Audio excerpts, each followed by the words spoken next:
Hello there and welcome back to freephotoshop.com and video number 5 in this 10-part series entitled A Beginner's Guide to Photoshop Elements. So far we've looked at the organizer, the guided edit and the quick fix mode. In this video we're going to tour the full edit workspace, the most powerful environment in all of Photoshop Elements. Now as you can see, I'm back in the organizer looking at my catalogue of photographs. And I'm going to come over here to the keyword panel and expand the places category, and then I'm going to select the Madame Tussauds tag, just like so from the list, and that's going to display all the images I have of Madame Tussauds neatly arranged into a stack. Not that we need to have them organized into a stack in this example, because the keyword tags are sorting these particular images for us anyway. But anyhow, I'm going to select the little arrow here to expand the stack, and then I'm going to select this image right here, DSC02791, and I'm going to rename that in the properties panel over here to something like The Beatles Return. Then I'm going to come up here to the editor option and select the full edit mode to open up this Beatles Return image inside the full editing environment. Okay, I'm going to run you through what's going on with all these panels and palettes in just a second. But you'll remember in the previous video we discussed view size of an image and navigating elements using the zoom and hand tools. Well, you can see from the bottom here that Photoshop Elements has imported the image into the editing environment, which is great. The only trouble is it's now displaying the image at what I'd consider to be an irregular view ratio. So you can see at the bottom here we're viewing the image at around about the 21% view size, and I say that because if you're using the same setup as I am, i.e. the same screen resolution and things like that, then if you open up this particular image, once again you're going to be viewing this at around about the 21% view size mark. Now what's going on here is that Photoshop Elements has some pretty complicated maths to do in order to display the image, and so it's not going to accurately preview it, and that's because it's a pretty irregular number. And that's illustrated if you check out the neck on Paul's guitar up here.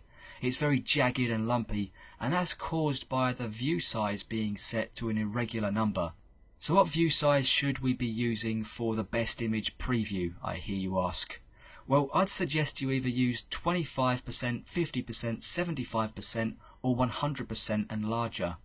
So if I change the view size here to 25%, say for instance, the neck of the guitar is now much smoother and representative of how things would look if we printed the image out, for example.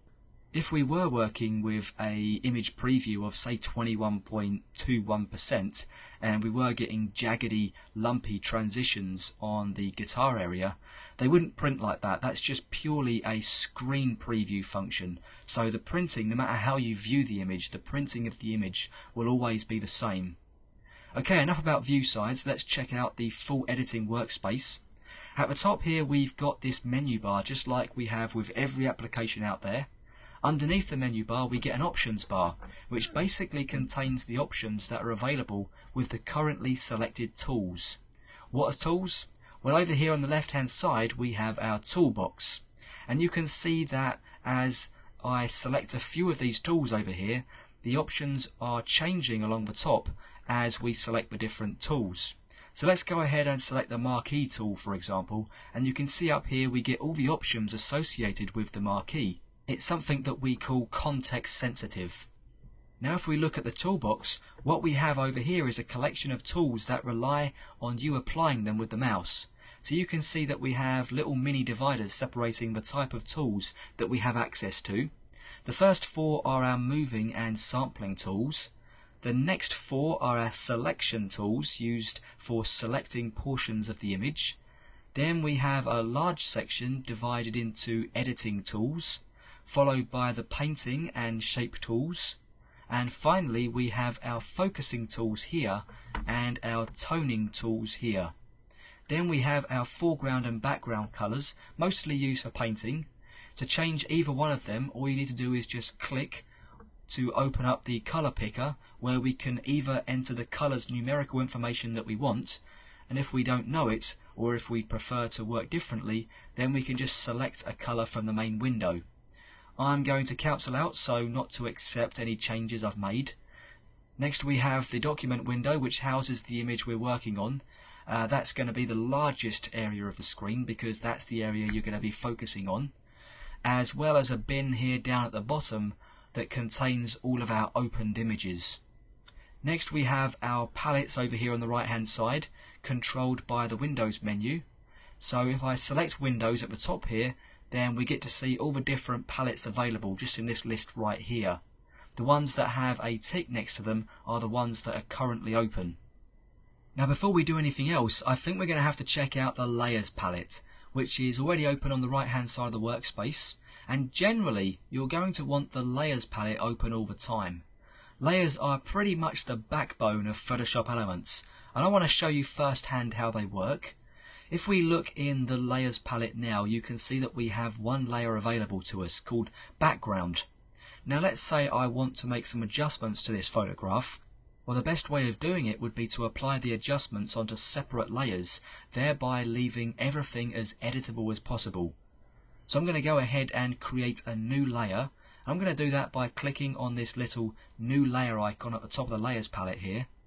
Now I'm going to double click on the name of the layer, and I'm going to call this Blue Brush.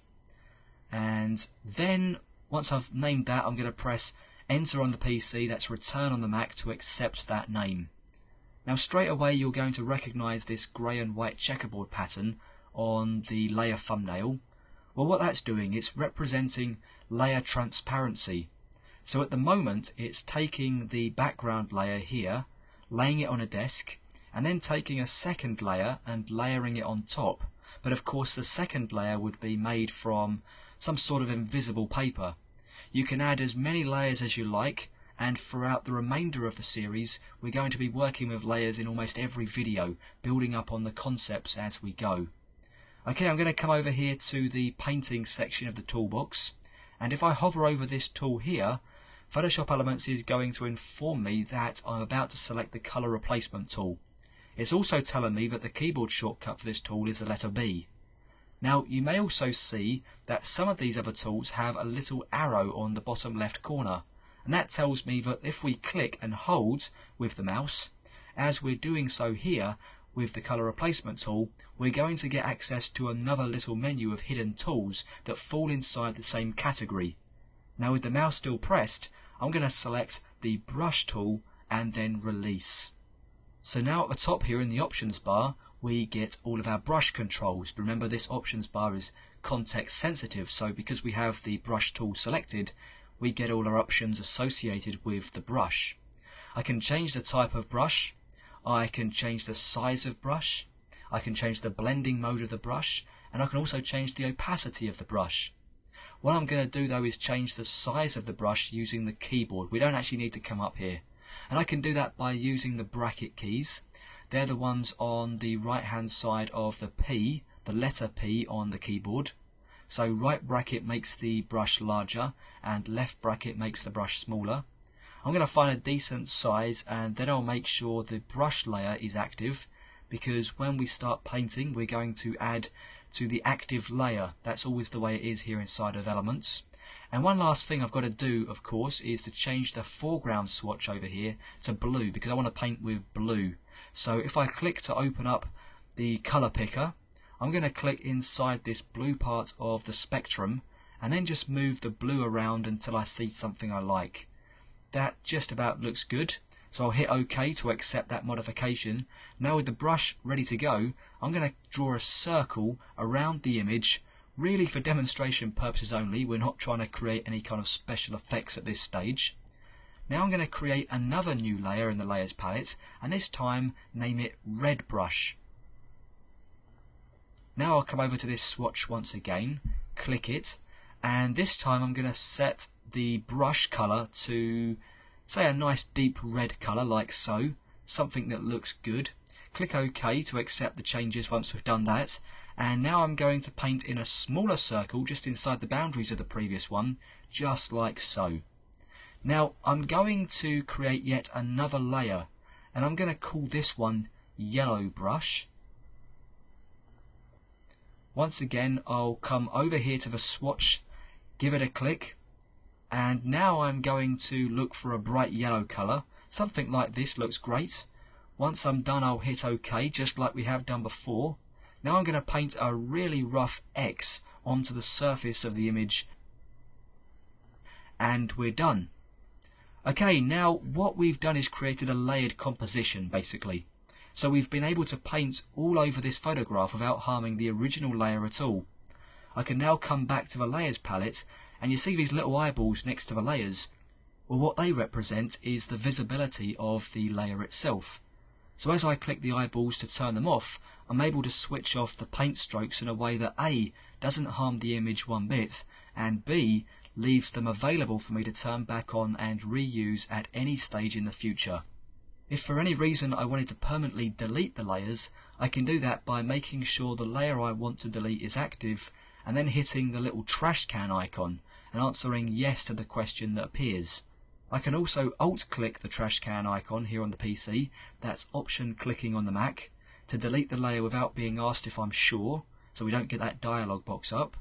You can also use that alt or option clicking trick when you're creating a layer, and that will force the display of a dialog box asking you to name the layer that you're creating.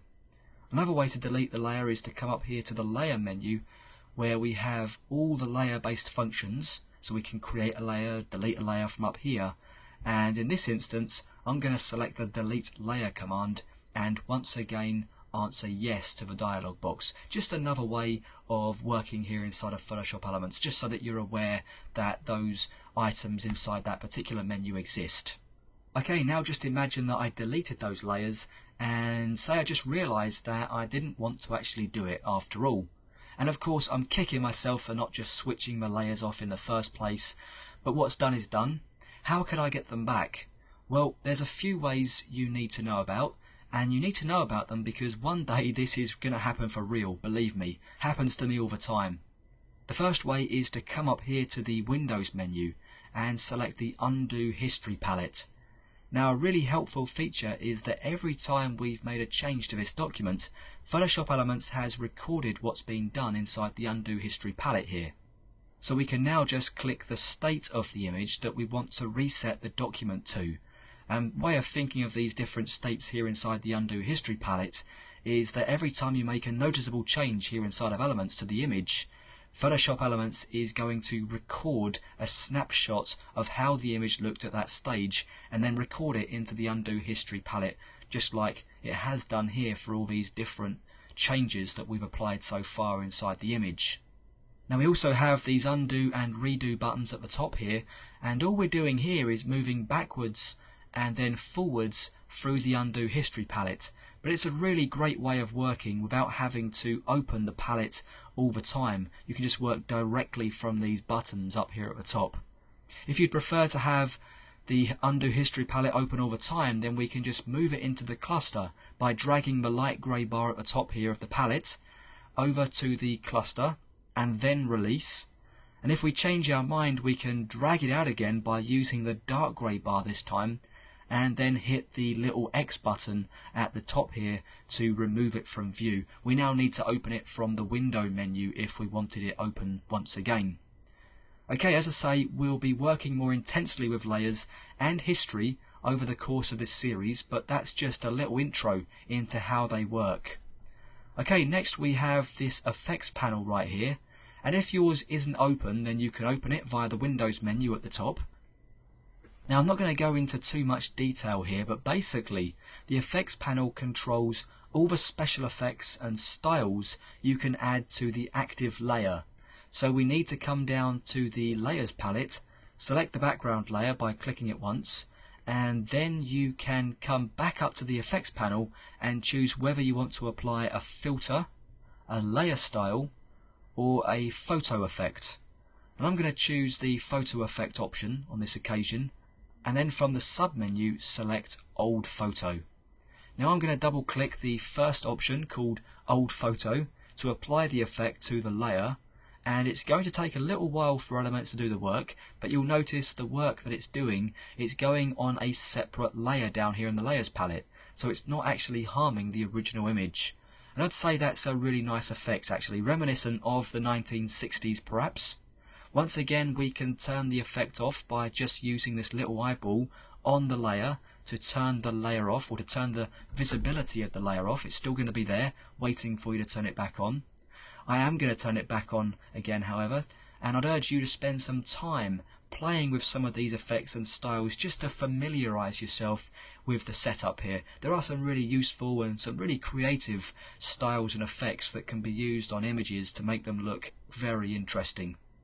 Okay, what we could do now is save the image into a version set with the original, but we did that in the previous video, so I won't repeat it here. Instead, we're going to get set for the next tutorial in this series, where we'll be taking a photograph and making it look its best with commands that are only available here inside the full edit mode of Photoshop Elements. Well, thanks for joining me here at freephotoshop.com, and I'll see you in the next video.